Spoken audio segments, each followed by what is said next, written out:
Ladies and gentlemen, the very word secrecy is repugnant in a free and open society, and we are, as a people, inherently and historically opposed to secret societies, to secret oaths, and to secret proceedings. We decided long ago that the dangers of excessive and unwarranted concealment of pertinent facts far outweighed the dangers which are cited to justify it.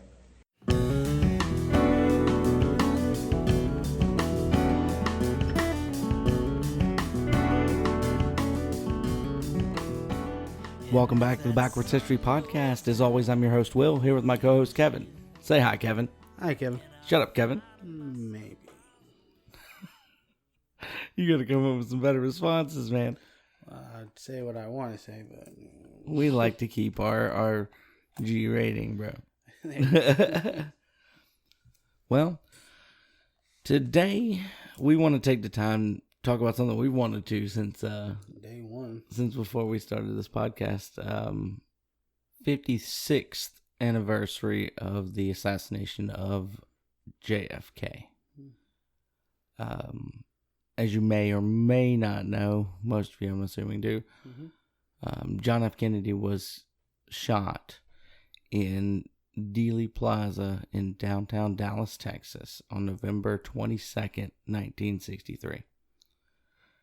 Supposedly, and that's a hard supposedly here on the Backwards History Podcast, it was done by a lone gunman by the name of Lee Harvey Oswald from the 6th floor of the Texas School Book Depository, which was about 265 feet away from the location where JFK was when he shot him. Of course, he was in the back of his open-top Cadillac limousine, going down the road, and we've heard differing accounts of 5 miles, anywhere from 5 to 12 miles an hour. In the car with him was the then governor of Texas and his wife, along with Jackie O, which was first lady at the time, and then the driver and one Secret Service agent. I believe so. He had many around the motorcade because it was moving so slowly. They were able to keep up on foot. Well, not at that point. Once they turned into Dealey Plaza, they jumped on the vehicle behind them. I believe so. They were flanked by motorcycle cops at that point. I think they were behind the car though. At the time, yeah. A little strange that they backed off just before going into Dealey Plaza. And that's kind of what we want to talk about today. As is a theme here on the Backwards History Podcast. When me and Kevin see coincidences stacking up in an incident, it starts to make us wonder. Yeah, you start asking questions, you see red flags everywhere. No questions. You're wearing a tinfoil hat. Blah, blah, blah. Yeah. So, Mr. Resident Historian. I don't live here. What do you think happened? Well, given all the secrecy surrounding it, here we are nearly 6 decades removed, and they're still unwilling to release all the information that they collected. I believe it was, in simplest terms, an assassination by the deep state. I believe JFK was threatening the status quo as it is, and that scared a lot of people who had a lot to lose. Even Jackie O suspected Lyndon B. Johnson. Right, and he is. There's that famous photo of him being sworn in on Air Force One, standing next to her, still, covered in her husband's blood. Ugh. I can't imagine what that woman was going through. Before we started recording this, me and Kevin actually were watching a few things, including the unedited Zapruder film. Well, unedited, air quotes. Yeah. The one that isn't cut for TV, where you right before the final shot that kills JFK. You know, most times you see it on TV, screen will go black and you'll hear a gunshot. They don't actually show it. Right, they don't show the impact. But you see Jackie O dive over the trunk lid to retrieve portions of her husband's skull, just as a Secret Service agent jumps onto the back of the car and covers them both. They speed off. So I couldn't possibly imagine what she was going through. The thing that really stands out to me that it possibly or probably was not Lee Harvey Oswald, or at least that final shot was not Lee Harvey Oswald, is physics. Right. An object in motion tends to stay in motion until another force acts upon it. There you go. And for every action, there's an equal and opposite reaction. Okay. If you're shot in the back of the head, your head, the kinetic energy of the bullet would make your head travel forward and then backwards. Right. A whiplash effect. Right. Not backwards and then forwards. His head goes back and to the left and then forwards. Exactly. And the pieces of his skull end up on the trunk. They end up on the trunk. Jackie is going after them on the trunk. If he was shot in the back of the head, she would have had to go into the front to get. Right.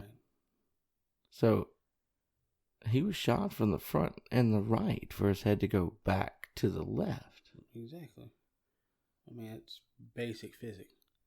Now, I've heard, the most popular theory is second gunman on the grassy knoll, right? Which is the pop culture reference at this point. It's so readily accepted as possible. Right. I saw a poll, not sure where, but like 80% of Americans don't believe the Warren Commission report. Right. And, it had been nearly 60 years. 80% of the population, a lot of those people weren't around when that happened, when the assassination took place. Right. So you have several generations since then who don't believe in the report, and they don't have any first-hand experience. They don't have the "where were you when you heard the president was shot" experience. Right. They just have the facts to go off of, like you and I do. Right. I heard somebody say, I don't report conspiracy theories. I only report the facts. But the second gunman on the grassy knoll seems a little bit far-fetched in the fashion of, that was a parking lot. Still is today, with a fence between it and the actual plaza. Seeing someone with a rifle there would be easy. Oh, yeah. For a lot of people. A lot of people there. But I did hear one theory right to the right of the car, where the car would have been, there is a drain, a sewer drain. And there was one theory that someone actually shot from the sewer drain and hit him.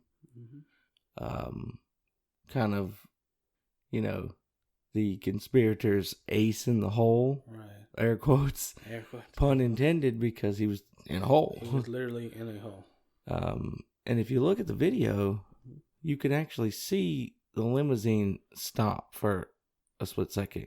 Right. And you can tell that it actually slows down quickly because all of the motorcycles that were with it catch up all of a sudden. Right.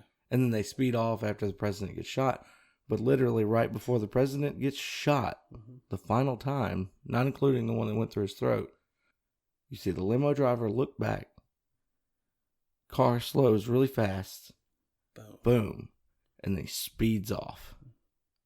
That...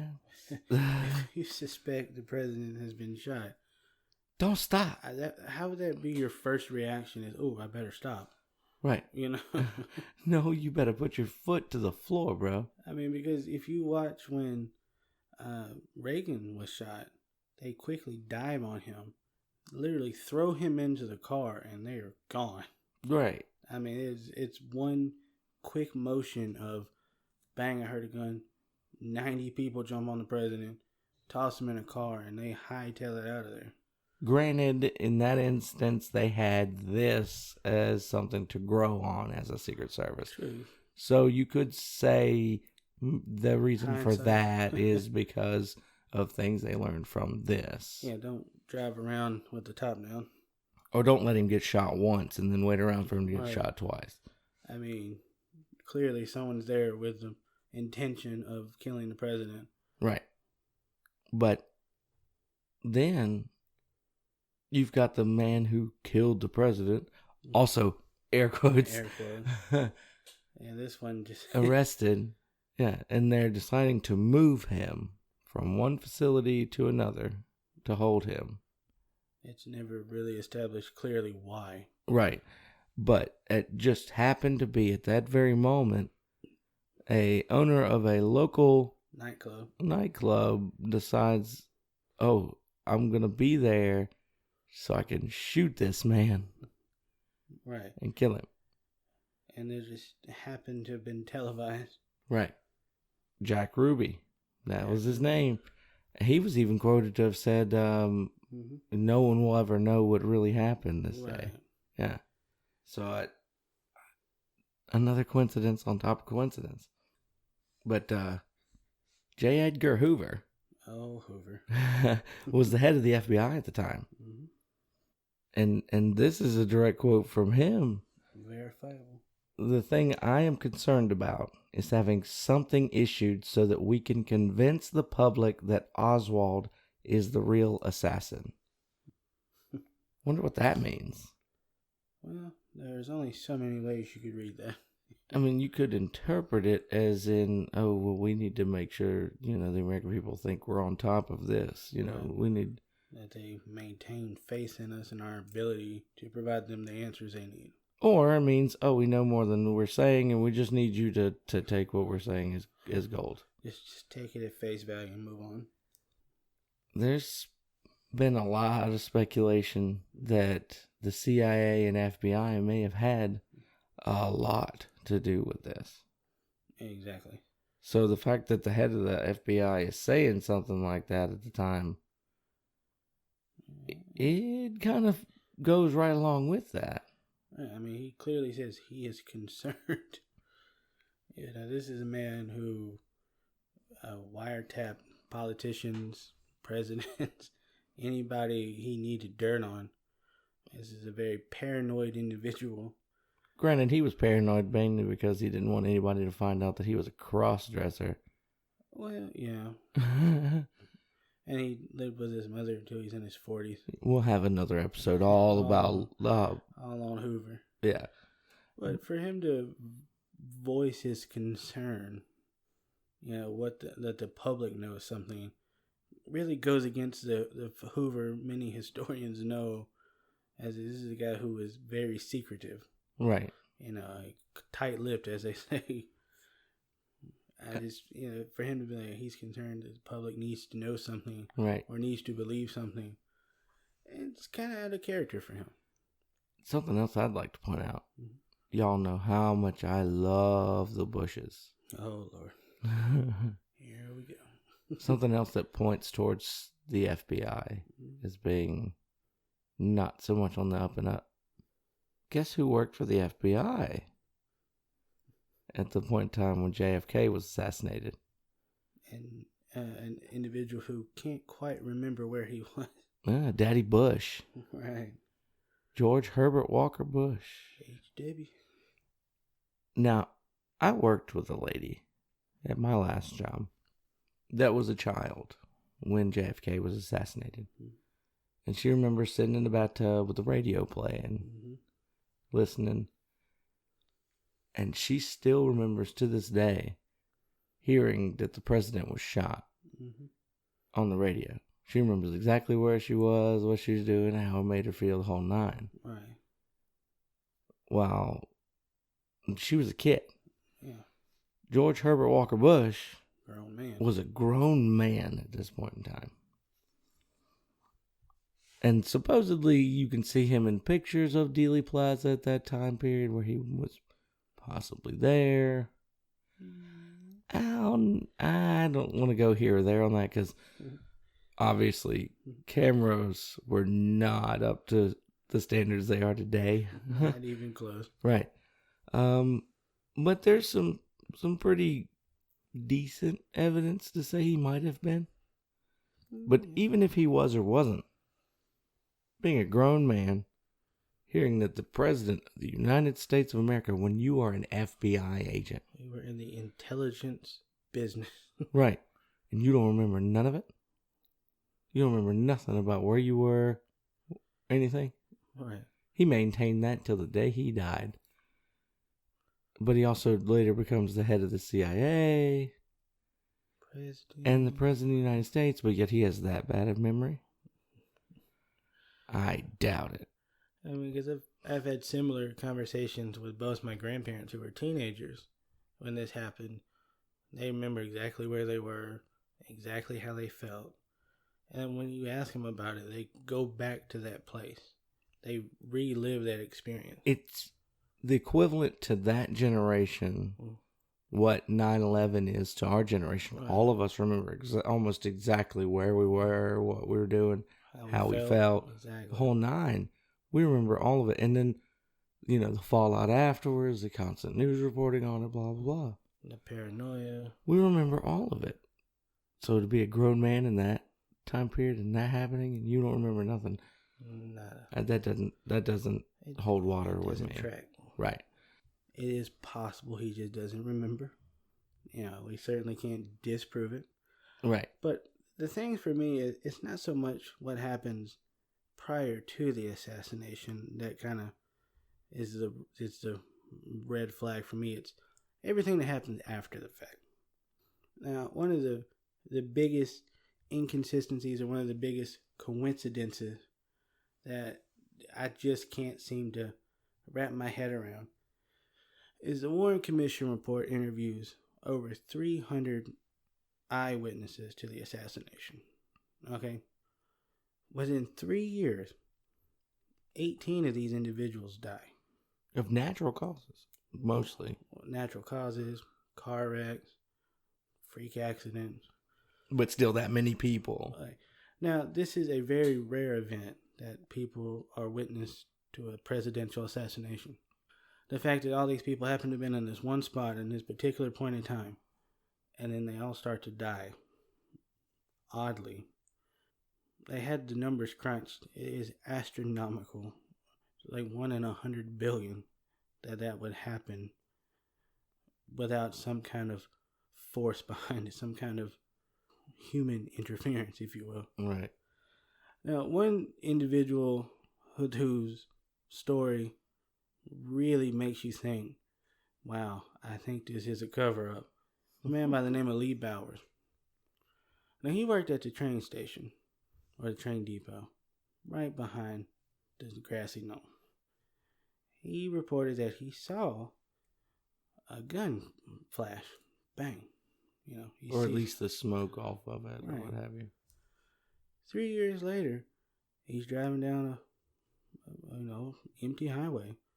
For some reason, runs off the road, smacks into a cement barricade, and dies. That's not that unusual. However, the fact that there's no autopsy order and they have his body cremated within hours of his death without consulting his family or anybody, I just can't accept that was just coincidence. Right. Now that's the one that's like, really?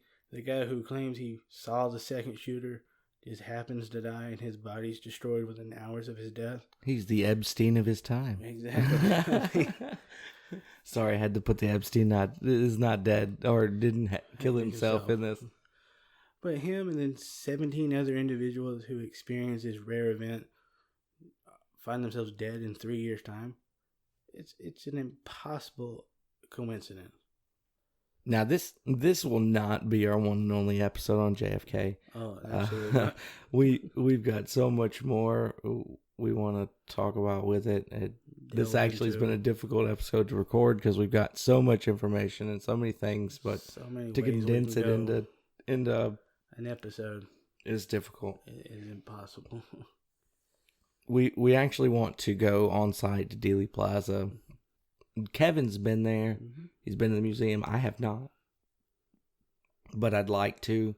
And then we'll probably do another episode on this once we can do that. Possibly right there in Dealey Plaza if we have the equipment for it. But or the time. Right, or the time. The time especially. Oh, yeah. Yeah, this is one of those instances that gets you thinking. And your mind it's off to the races. Because, I mean, this is not the only time that the intelligence apparatus of the United States has been possibly involved with something that we just can't prove it. Like you like to quote John Mayer, when they own the information, they can bend it all they want. Exactly. Well, if the government's investigating a possible government conspiracy, are they really going to rat themselves out? Right. Nobody likes a narc. It's funny that any commission that we have is always angled to fail from the start. Well, the government needs an official answer, regardless of how acceptable it is. Right. But we really we want everybody to just think about this one. Think about the implications of this one. It's been nearly 60 years, and people still question this. People still... they won't let it go. Well, the government even says that 50 years later, when they first started looking at the time running out on keeping the files secret, that we can't release all of it because it still threatens national security. After 6 decades. 6 decades, it threatens national security. How and why? Right, that's saying like, you won't know until they release it. Because you can't know. You just have to take their word for it. What are they afraid of the American people finding out? My guess would be the fact that it was a government-sanctioned assassination. A coup? Perhaps. Very well could be. We all know big money runs government. Right. Military-industrial complex. Well, let's look at what runs Dallas. Oh, yeah. And let's look at where we've been since then. Big oil runs Dallas. Where is there a lot of oil in the world? And what family has dominated, or for a time dominated, the oil industry? The top of our executive branch. I may have mentioned the name earlier. I don't know. Maybe once or 5 times, yeah. Its synonym is a shrubbery. But as always, we don't want you to take our word for anything. Look this stuff up. One really interesting thing that I found was a VR version of the Zapruder film. Oh, yeah. And all I had to do was snap my phone into one of those VR headsets. And it looked like I was standing where Zapruder was, and I could look around the whole scene. It's a very, very surreal thing to do. And one thing I would caution people researching this is please be very, very selective with your sources. There's a lot of misinformation out there. Make sure these sources are reputable. I wouldn't go with anything that says .gov. And I also wouldn't take anything at face value. Don't take an answer like, oh, well, we watched something earlier that said, oh, they made these lifelike human heads or whatever to test trajectories of bullets and things of that nature. And then at the end of it, it's just like, oh, so they determined that it did happen, that a shot was fired from the rear. And then the video ended without any qualification to that answer. Right. It's one thing if you can give me a qualification saying, okay, this is the answer because blah, blah, blah, blah. This is it. But don't say, okay, this is the answer. Like, say it as a definitive thing and then say this is the answer just because it is. We tested it. We proved it right at the end. You know, that's why we always say at the end of every podcast, don't trust us, do your own research, because we don't want you to take us as oh, well, this is just the answer, go on about your business. Our main goal is to get people to think and to question for themselves. Yeah, we're not the U.S. government. We don't want you to just take our word for it and go on. No, not at all. But the Backwards History Podcast now has a Twitter page.